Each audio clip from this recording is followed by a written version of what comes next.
வீரநாராயணன் என்னும் வீராணம் ஏரியை உருவாக்கிய ராஜாதித்தன்.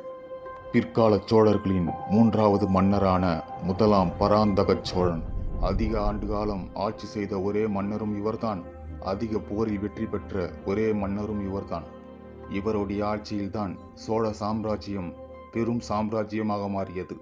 ராஷ்டிரகூடர்கள் மீது போர் தொடுத்து தொடர்ந்து 4 மன்னர்களை தோற்கடித்தவர். அதன் பிறகு பாண்டியர்கள் மீது போர் தொடுத்து பாண்டியர்களையும் தோற்கடித்தார்.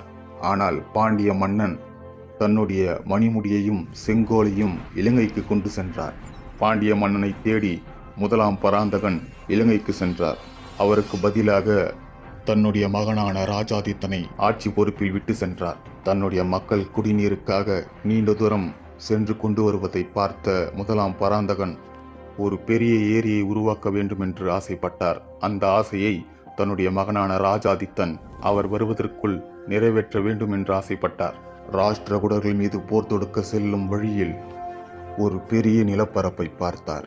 அவ்விடத்திலேயே முகாம் அமைத்து படை வீரர்கள், படைத்தளபதிகள் என அனைவரும் மக்களுடன் சேர்ந்து ஒத்துழைத்து இந்த ஏரியை உருவாக்கினார்கள்.